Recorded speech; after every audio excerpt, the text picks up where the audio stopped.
All right, we're in Connect now in the Chapter 7 practice exercises. I'm not going to go through the first two. They are fairly simple. All you're going to be doing is taking these these journal entries and putting them into their appropriate T accounts, whether it's an account receivable or into the sales returns. We've talked about sales returns, where that's a contra account. So I'm not going to spend time here. I think you can handle this one, and it combines with 1 and 2. Where we're going to start here is with number 3. Number 3 has one little new thing that we didn't talk about in the lecture, and that's when a company charges you a service fee to use their credit card. So think of this as kind of like Visa or MasterCard, something like that. You can do this one of 2 ways. You can show that you have an account receivable for MasterCard or Visa. In some, it's so guaranteed, and you pretty much have almost instant access to it. You could call it cash as well. It's just basically cash, kind of like going almost into your bank account. That's what the book's going to do. Even though the customer uses their credit card and we don't maybe have access to the fees immediately, we're going to have them really, really soon. And we're going to count that as cash when we're doing this. So what we're going to be doing is doing one entry. And we're going to show that we're getting cash less the amount of fee that they charge that company for allowing that almost immediate access to cash, and that we don't have to collect it then from our customer. It's the SunTrust bank card. They're going to have to go after the customer to get the money. And that makes it a lot better, and that's why companies take credit cards. They don't have to track you down. They get the money almost immediately from Visa. And then Visa tracks you down if you don't pay. So with this one, we sold merchandise for $8,400. It cost us $6,000 to get it, and we did it with the SunTrust Bank. They charge a 4% fee. So we come down here, and we sold the merchandise for $8,500. And remember, I said that in the book they're going to count this when we get the credit card. When they give us the credit card, we're going to say that's pretty much the same as cash. We have almost immediate access to it. So what we're going to do is say, okay, out of the $8,400, we're going to collect 96% of that, because the first 4% goes to SunTrust as a convenience fee for us, as a thank you for giving us the upfront money and you doing the work of collecting on it. So what I'm going to do is simply just take this by 96%. And show that we are getting $8,064 out of that initial $8,400. That the rest of it, the difference between what we brought in sales versus what we're getting, that $336, that's considered that service fee charge. So let's look at the expense. They call it a credit card expense. Makes sense. And then simply, we're going to show that we made a sale. And our sale is for the entire $8,400. We didn't collect all $8,400. That's because some of it went here as an expense. But you always use expenses, as that's just one of the ways of doing business. That's one way of getting our $8,400. We had to pay a little bit to get it. So we're going to record that entry. And then remember, as we did in our past couple chapters, whenever we make a sale of goods, we always have 2 entries.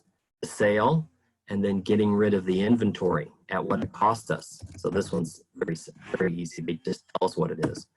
Cost of goods sold, $6,000, and then get rid of the merchandise inventory for $6,000 and record the entry. We'll do it one more time here. We have, for using the other company's credit card, they have a 2.5% fee. You can think a lot of companies do this. If you have ever worked in your own small business or with somebody else's small business, they may have used something called a Square. If you've ever seen the Square, that's a company. They collect, basically what that means is a customer can pay you using a credit card. It goes through Square. Square then pays you the difference minus their cut. And that's kind of the same thing that's going on here. So we've got a 2.5% service fee. So we're going to take 5,600, multiply by, take 100% minus the 2.5%, So 97.5% I get to keep.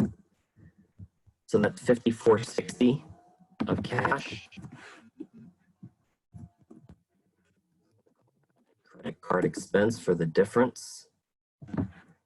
The 5,600, so that's 140. And then simply that we had a sale of 5,600.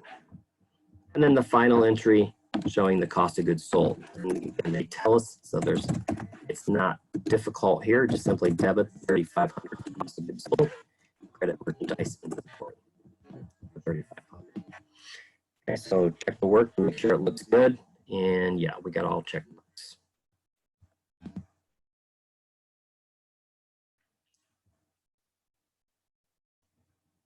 Okay, on this one's just a tiny bit different in that this one, the company has their own credit card. So think of it like Kohl's. If you go shopping and you use your Kohl's charge, Kohl's is acting as the credit card, and they're going to be coming after you if you don't pay it.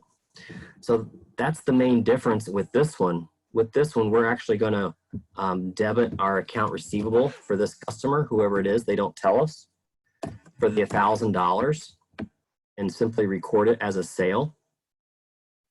Yep, as a sale. The 1,000, and then we're going to do part 2, the cost of goods sold. They tell us exactly what it is, $650. So notice with this one, we didn't charge a bank expense account, or we just collected all 1,000 as an account receivable because we are acting as the credit card, our own credit card company. And then the difference is, since we didn't get the money right away and some interest was earned, it says $4 of interest was earned on this bill for the end of the month that we didn't pay off, say, our Kohl's account. So all we're going to do here is just show that we're going to add in interest receivable for $4. We didn't even need to calculate it. That's going to come later. And we're going to debit our interest revenue for the $4. Record the entry. That's really all there is for that one. Oh, they didn't want it to call interest receivable. I think they just wanted to put it right into the customer's account. Let's go ahead and put it right into the customer's account.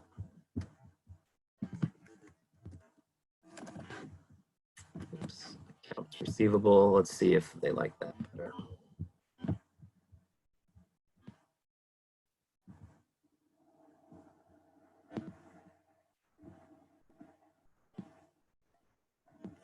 No, I just messed it all up. Put it down there. Anyway, just count that as, I'm not going to keep going back and forth. Yeah, I think they wanted you to put an account receivable. It's not a big difference. It really is interest, but however you do it, it's probably, and maybe said that in the directions here. No, it didn't tell us to do that, so I think putting it at interest receivable should have been just fine. But I think they probably wanted you to put it as an account receivable. Okay. This one, number 5, this goes back to what we did in our notes. This is the first one, the direct write-off, the absolute easiest one. And then they go down, the percentage of sales is still easy. And then we had the AR, aging of account receivable, which is a little bit more harder, a little harder one, but a little more accurate. But for this one, the direct write-off, very simple. We're just going to take whatever the customer owes that we know they're not going to pay, write it right off to bad debt, take it right off the customer's bill. And then if we have to reverse it later because they pay us, that's what we do. So let's see how that works. Dexter determines that it will not collect $45,000 from its customer. Okay, so when we write off the account, we just simply go down to bad debt expense for 45 grand and take it right off the account receivable for the Lear company for 45 grand. Now what happens is on the 29th, after we've already written it off, the company actually pays off their debt. We're happy that they did it. We're not going to turn down the money. So what we need to do is we need to go back and basically whatever this entry was and reverse it because it never really happened. They actually paid us. So we need to put the account receivable back on the books and credit that bad debt, pretend like that account never happened. So we're going to debit 45,000, and this is one of the only times that we can ever credit an expense, is if we have to undo it. And then we're going to, that entry that we just did before is now basically canceled. We're back to zero. We're back to account receivable being at 45,000. So now we're going to show that we got cash for 45 grand and took it again right back off the account of your company. They don't owe us. They didn't owe us before because we took it off their account, but now they don't owe us because they actually paid me. So that's a fairly easy one. Just showing that you had bad debt, undoing the bad debt because they finally paid you, even though you didn't expect it, and then showing the actual all the way back to week 1, the entry to show cash coming in. Okay, so that's the absolute easiest one. This one is just the next step. It's showing that we don't know exactly who isn't going to pay us, but we suspect somebody isn't going to. And they estimate here that bad debt is 0.5% of sales. So a pretty small number, which is good. They already have 580 in uncollectible. Remember on that one though, that's not really needed for this example. When we do percent of sales, when a company chooses that method, it's not quite as accurate in my opinion. But when they do, this isn't really necessary at the time to do the journal entry. So all we're going to do to record the bad debt is the take 975,000 times by 0.05. That's 5%. This is actually 0.5%. Oops, that's too much. 0.005. That tells me that 4,875 is not going to be collected. I don't need to worry about the opening balance of 580, not on this one. That's what makes this one a little easier. So I'm going to do bad debt expense of 4,875, and I'm going to come down here and credit my allowance for doubtful accounts for 4,875. That's all I needed to do. And then it says here on June 5th, the company unexpectedly pays off their previously written amount. All I'm going to do is we wrote off Parks account. Oh, I see what we're doing here. So now we're going to go ahead and write off the Parks account as uncollectible. So this is what we did at the end of last year. This was just our guess. Now we have determined that this company, for whatever reason, P Park isn't going to pay me at all. We decide that the 580 account of P Park is uncollectible and writes it off as bad debt. Now I don't want to debit bad debt expense again because I've already done that. I did that back up here when we made this estimate. So what I want to do is come down here and take away from allowance because it's no longer unknown, $580, and credit the account receivable for Park.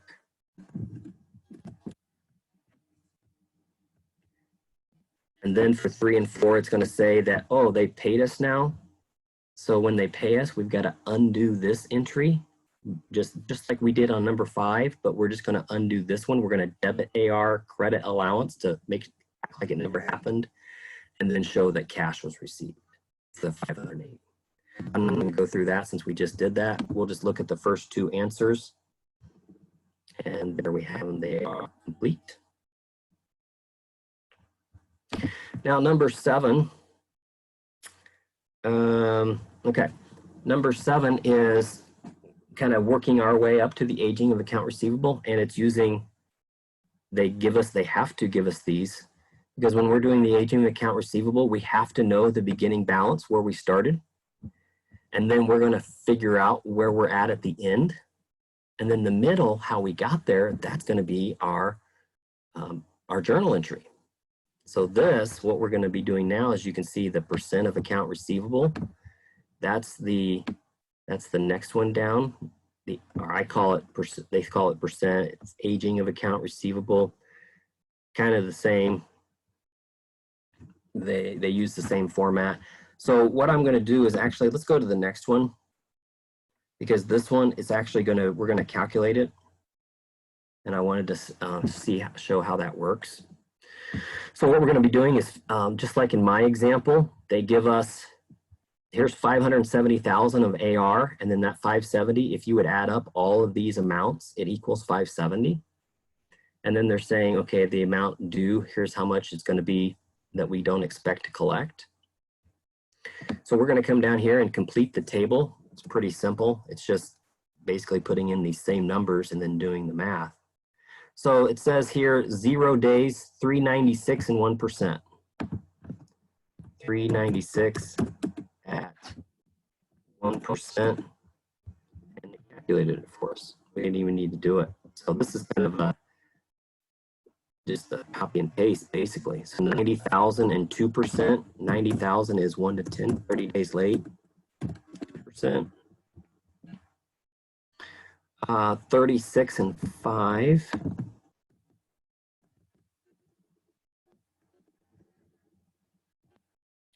And then we got 18 and 7. And then finally, our last 30,000 at 10%.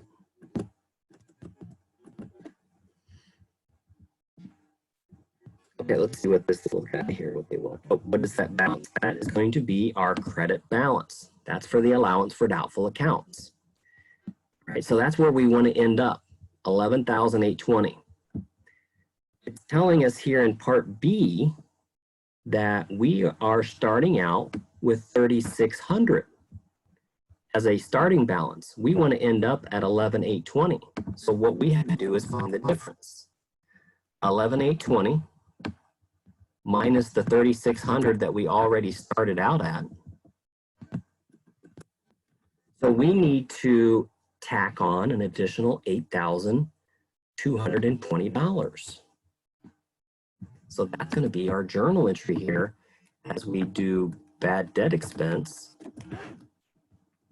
for 8,220 and credit the allowance for doubtful accounts for 8,220. And that's simply all we've got to do for that first part. Now the second part, this one makes it just a tiny bit more difficult, because this one, we've got to notice here that the balance is a $100 on the negative side.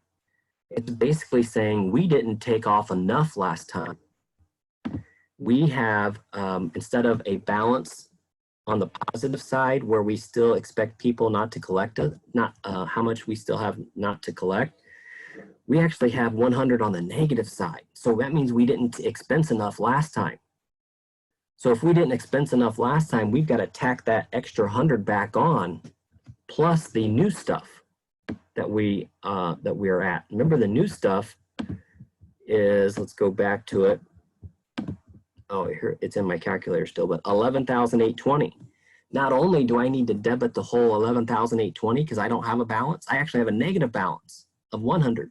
So I'm going to tack on an extra 100, and I'm going to put on 11,920 as my let's go here. 11,920 is going to be my debit. So you got to pay real careful attention to what it says if it's a debit or a credit balance. If it's an allowance for doubtful accounts, it's contra. So therefore a debit means it's a negative because it's an asset in the asset category. So we've got the bad debt expense for the 11,920. And we're going to credit our allowance for doubtful accounts because we want to get it up to 11,920. It worked. And everything looks good.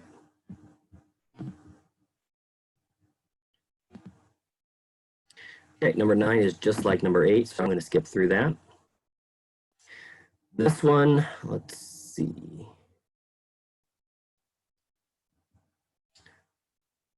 Okay, this one is kind of just a combination of everything that we've done. Number 10 is going to be, what would your answer be if it was A, the percent of sales, B, 1% of 3% of credit sales, 1% of total sales, That's one of the things I don't really like.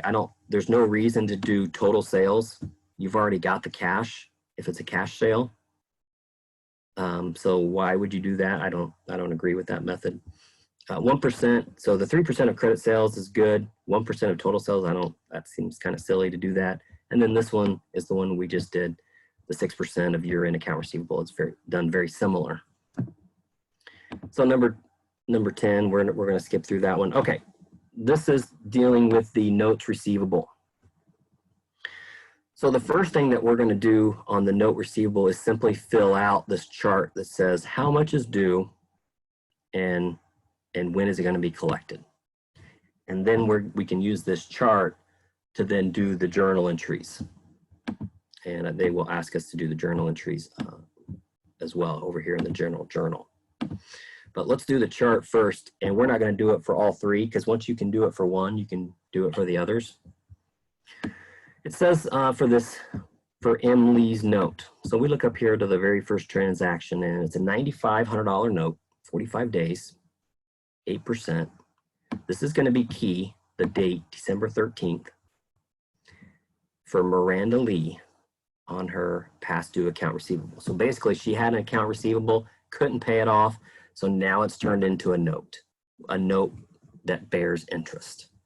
It's just taking it to the next step where we're starting to assess her fees for not paying. All right, so $9,500 over 45 days at 8%. Those are the amounts that we need to remember. So the principal, $9,500, 8% rate. Time, they give you a drop down.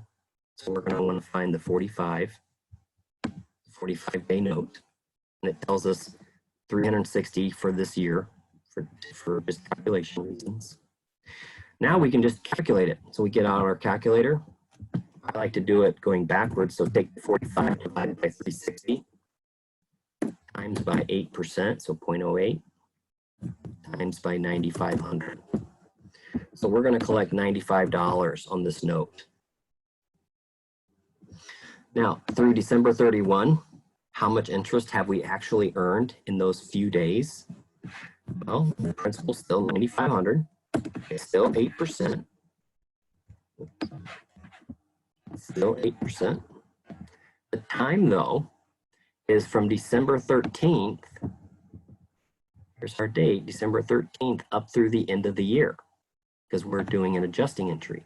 So we basically just got to count it out on our fingers to figure out how many days this is gone, or you can just subtract. You can say, okay, 31 days at the end of the month, minus 13, where we started. 18 days is how long we can accrue interest. So we go down here and look for 18 out of the 360. There it is.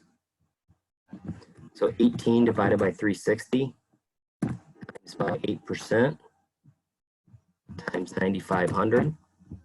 We have earned, out of the 95, we have earned $38. And then finally, now that we are going to collect our interest after the 45 days, our principal still 9,500, still 8%. Now we've already calculated 18 out of the 45 days. So all we've got to do is figure out how many days are left. So 45 minus the 18, we still have 27 days of interest. So that's what we're going to use. All right, so now let's start the calculation. 27 divided by 360, and work backwards, times 8%, times 9,500. So we're going to collect $57 during the month of January. Okay, so let's go ahead and do the journal part. I'm just going to jot these numbers down so I don't forget them and have to keep going back. I'm going to jot down the $38 for December and $57 that's coming in extra in January. So when we go to the general journal, okay, so it says received lease payment for principal. They're not even asking us to do the original. I thought they would. Nope. Okay. So all we have to do is the January 27th. That's fine. Receive lease payment for principal and interest on the date dated from December 13th. Assume no reversing entries were prepared. I don't know why we would assume that they were. All right, so total total cash that we brought in, well, that would have been the 95 plus the 38 from December in interest, plus the 57 in interest from January. So we brought in cash of 95.95. And then we just simply need to note where all of those came from. So we have our note receivable.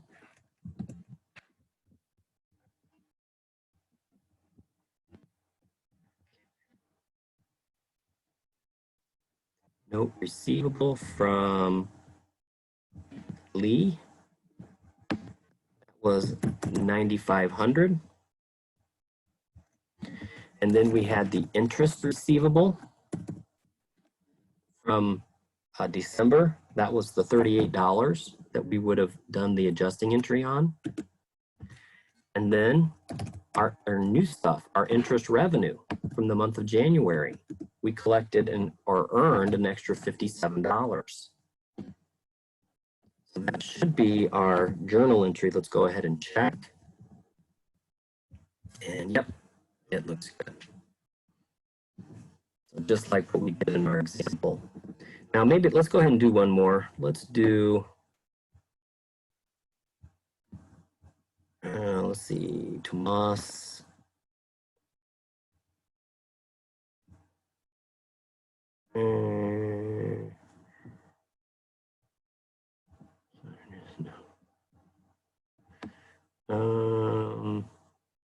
Okay. Well, yeah, I guess we can go ahead and do Tomas. Tomas, all right, accepted a 5,000 10% 90-day note, March 3rd, a time extension on a past due amount received. All right, so let's go to Tomas. Notice this one is going to be smaller because there's no adjusting entry needed. Everything is earned and collected all in this 1 year. So the principal is 5,000, 10% 90 days. Oh, 5,000, okay. I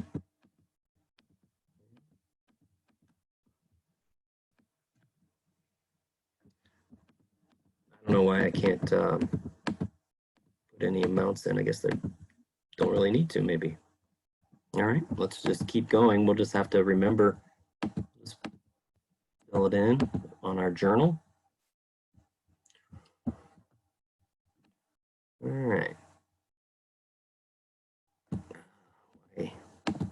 Oh, I got to return to question. That's why I couldn't put anything in. Okay, let's go back to Tomas. All right, principal 5,000. I've forgotten everything. 5,000, 10% 90 days.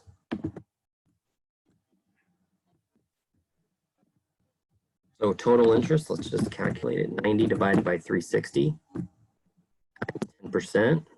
5,000. We're going to be collecting $125 interest. And let's go ahead and go to the journal for this one. Okay, so what we're doing is we're transferring a note receivable for Tomas.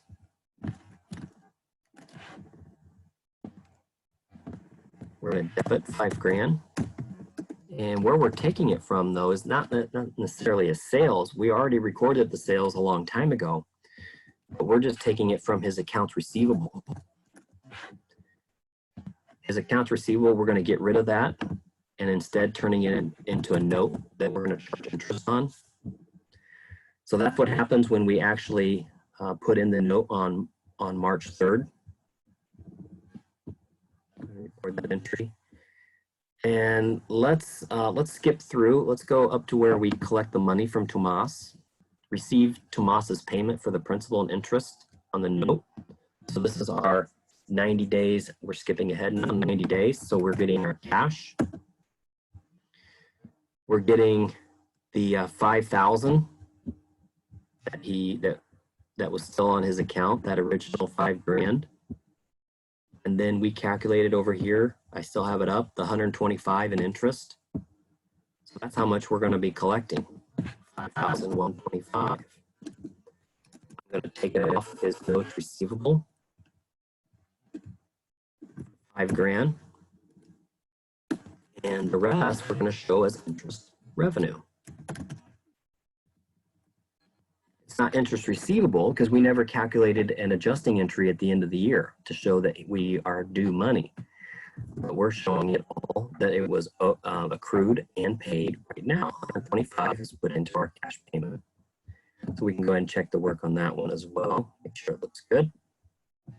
And yeah, number 2 and number 6.